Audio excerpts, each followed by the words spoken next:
నమస్తే. ప్రపంచంలో ఉన్న తెలుగు వారందరికీ కూడా స్వాగతం. మనం ఈరోజు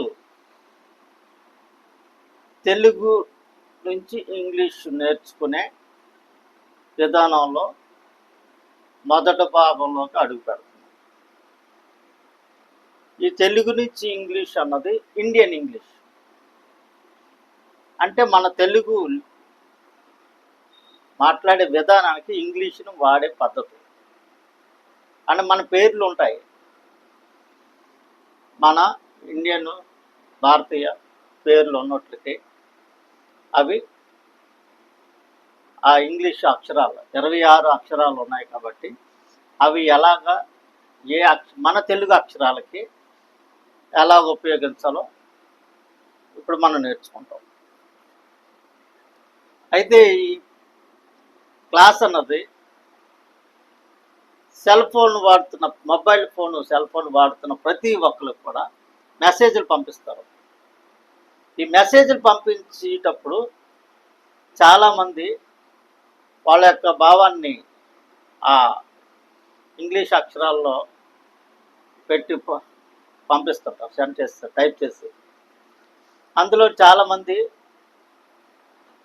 చాలా వరకు తప్పులతో పంపిస్తున్నారు కాబట్టి మళ్ళీ సర్చ్ బార్లోని కూడా ఏదైనా సరే మీరు ఆ అక్షరాలు టైప్ చేస్తున్నప్పుడు అందులో కూడా సరైన తప్పులతోటి మీరు చేస్తున్నారు కాబట్టి అవన్నీ కూడా తప్పులు లేకుండా మీరు టైప్ చేయడం అన్నది తెలుస్తుంది. నెక్స్ట్ మన పేర్లు అని లేకపోతే మన భారతీయ ఉచ్చారణకి అక్షరాలు ఎలాగ రాయాలన్నది మనం ఈ క్లాస్ని ద్వారా మనం తెలుసుకోవడం జరుగుతుంది. ఎంత సులభంగా మీ అందరికీ తెలియజేస్తున్నాం కాబట్టి మ్యాథ్స్ MEDHAS మ్యాథ్స్ ఛానల్ని అందరూ కూడా సబ్స్క్రైబ్ చేసుకొని అందరికీ కూడా షేర్ చేసి సబ్స్క్రైబ్ చేయించి లైక్ చేయడం వల్ల మన ప్రపంచంలో ఉన్న తెలుగు వారందరికీ కూడా ఈ క్లాసులు అనేవి చాలా అవసరం. ఎందుకంటే రోజుల తరబడి చదివే చదువుని నేను కేవలం నిమిషాల్లోనే అది అర్థమయ్యేలాగా అందరికీ చెప్పడం జరుగుతుంది. కాబట్టి మీ యొక్క సంతతికి, మీ యొక్క భవిష్యత్తు ఉన్న వాళ్ళందరికీ కూడా ఎక్కువగా శ్రమ లేకుండా, మెదడుని ఎక్కువ ఇబ్బంది పెట్టకుండా అతి సులభంగా అర్థమయ్యేలాగా ఈ క్లాస్ అన్నది బోధించడం జరుగుతుంది. సో ఇప్పుడు క్లాస్లోకి వెళ్తే మనకి ఆ నుండి అమహ వరకు అచ్చులు అని, కా నుండి బండిరా వరకు కూడా హల్లులు అని మనకి అక్షరాలు తెలుసు. ఈ ఆ నుండి అమహ అచ్చుల్ని ఒత్తులుగా మార్చి కా నుండి బండిరా వరకు ఉన్న హల్లులకి ఒత్తులుగా మార్చిన దాన్ని రాసి వాటిని గుణింతాలు అంటారు.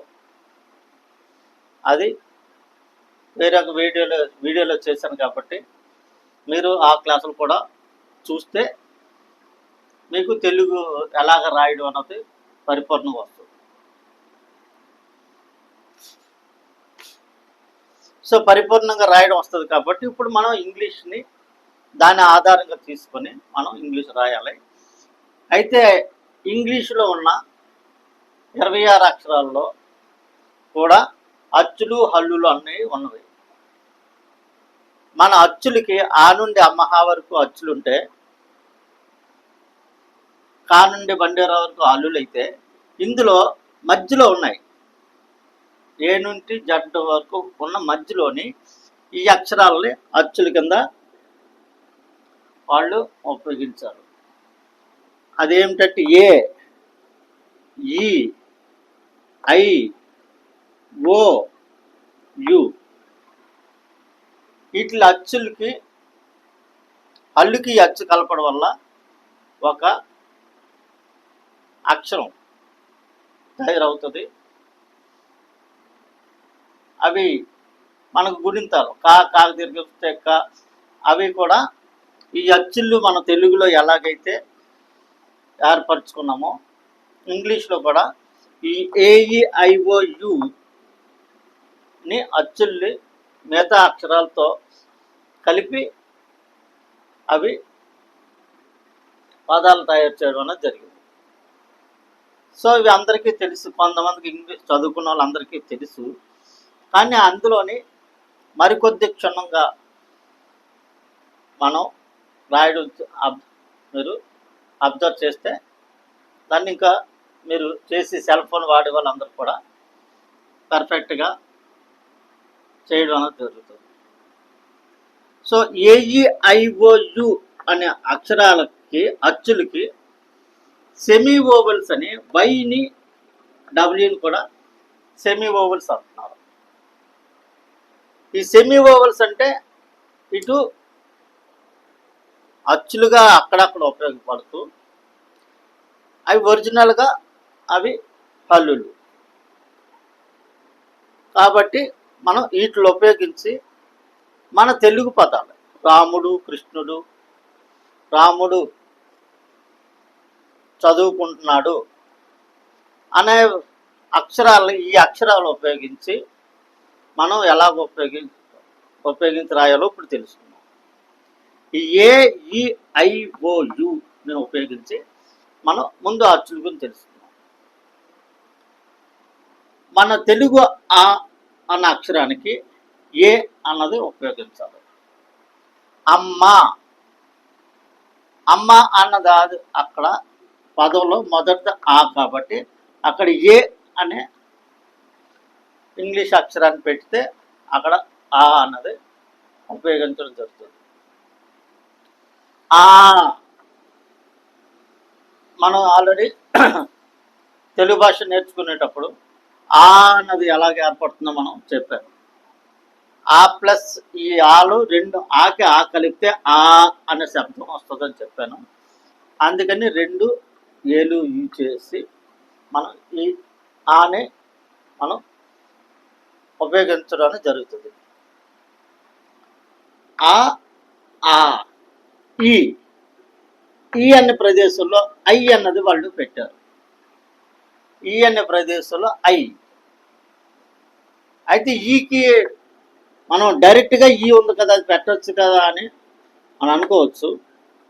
కానీ వాళ్ళు భాషని ఉపయోగించడం ఎలాగ పెట్టారో మనం అదే నేర్చుకుంటాం. కాబట్టి ఈ పెట్టకుండా ఈ అనే అక్షరాన్ని ఉపయోగించకుండా ఐ అనే అక్షరాన్ని ఉపయోగించారు. ఈకి ఐ అయితే ఈ ఇక్కడ ఈ అనే అక్షరానికి రెండు ఈలు ఉపయోగించి ఆ అక్షరాన్ని తయారు చేశారు. ఈ తదుపరి ఊ అన్న అక్షరానికి యు అనే ఇంగ్లీషు అక్షరాన్ని ఉపయోగించడం వల్ల అది ఏర్పడుతుంది. తర్వాత ఊ అన్నదానికి ఓ అనే అక్షరాలని రెండిట్లు కలిపి మనం ఉపయోగించాం. తర్వాత ఆకి ఏ ఈకి ఐ ఈకి ఈ ఊకి యు ఊకి ఓ తర్వాత అరు. ఈ అరు అన్న అక్షరానికి మనం పలికేటప్పుడు అరు అంటాం కానీ అవి పదాల్లోకి వెళ్ళేసరికి రు అనే శబ్దాన్ని అక్కడ మనం ఉపయోగిస్తాం. ఋషి అంటాం కానీ అఋషి అన్నాను. అందుకని ఇక్కడ ఆర్ అనే శబ్దానికి యు అనే అచ్చును కలిపితే ఈ రు అన్నది తయారైనట్టుగా పూర్వీకులు మనకి చెప్పడం జరిగింది. తర్వాత రూ, ROO, రూ అన్నది కూడా అక్కడ తెలియజేయడం జరిగింది. అక్కడ అరులు అయిపోతే ఇక్కడ ఏ అనే శబ్దానికి ఏ వాడలేదు. ఇక్కడ ఏ అనే అక్షరానికి ఏ వాడకుండా ఈ అనే అచ్చుని ఓవెల్ని ఇక్కడ తీసుకోవడం జరిగింది. నెక్స్ట్ ఏ అనే అక్షరాన్ని కూడా పూర్తిగా ఏ అని మనం ఏనుగు అని ఉపయోగిస్తే యాక్చువల్లీ ఏ అని మనం రాయాలి. కానీ కొంతమంది దీంతో సరిపెట్టి ఏనుగు అన్నది అంటే ఉచ్చరించడంలో పొరపాటు, ఈ ఏనుగు పెట్టేసి ఏనుగు అని రాసేస్తారు. కానీ ఇలాగున్నప్పుడు మాత్రం ఈ ఏ అన్నది మనం రాయవలసి ఉంటుంది. తర్వాత ఐ అన్న అక్షరానికి ఐ అన్నది ఉపయోగించాలి. ఇక్కడ ఐ ఒకటే ఉపయోగించలేదు. ఇక్కడ కన్ను ఉన్నది అనుకోండి, అయ్యే ఐ అంటాం మనం. అక్కడ 3 అక్షరాలు కలిపితే కన్ను అని వస్తుంది. అది ఇంగ్లీషు పదం. మన తెలుగు అక్షరానికి ఉపయోగించినప్పుడు ఐ అన్నది మనకి ఈ అచ్చు అన్నది మనకి ఉపయోగించడం జరుగుతుంది. తర్వాత ఓకి అది ఆల్రెడీ కరెక్ట్గానే మనకి పార్లాడుతుంది. తర్వాత ఓకి ఓ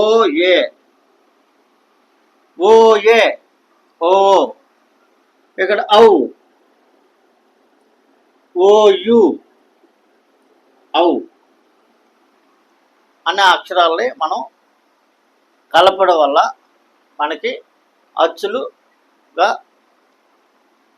తెలుగు అక్షరాలకి ఇంగ్లీష్ అక్షరాలు ఏవి వాడాలో మనం తెలుసుకుంటున్నాం. ఇక్కడ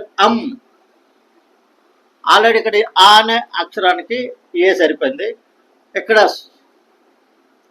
అనుస్వారానికి ఎన్ కూడా వస్తుందని మనం గత క్లాసులో చెప్పాం. ఇక్కడ అన్న మా శబ్దం వచ్చింది కాబట్టి అన్నది అన్నది వచ్చింది.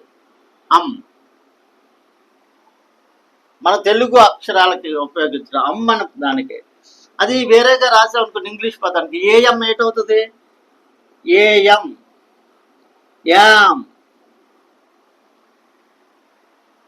ఐ యామ్ ఎ బాయ్, అక్కడ వెర్బ్ను యామ్ అన్నది ఉపయోగపడతాం. కానీ ఇక్కడ అన్న అక్షరానికి లాస్ట్లో ఎక్కువ అన్నది లాస్ట్లో వస్తుంటాయి. ఏ పదానికైనా సరే అనుస్వారం అన్నది ఒక పదానికి లాస్ట్లో వస్తుంది కాబట్టి మధ్యలో వస్తే 0 వస్తుంది. ఈ అనుస్వారం మధ్యలో వస్తే ఏటి వాడాలి, కానీ ఎన్ కానీ వాడాలని ఆల్రెడీ గత క్లాస్లో చెప్పాను. ఇక్కడ లాస్ట్లో అనుస్వారం ఉన్నది ఆ పదానికి లాస్ట్లో వస్తే దానికి అనే ఈ అనుస్వారానికి వస్తుంది. కొన్నిటి దగ్గర ఎన్ కూడా వస్తుంది. ఇక్కడ ఆల్రెడీ ఏ అన్నది మనకి వచ్చింది. ఇక్కడ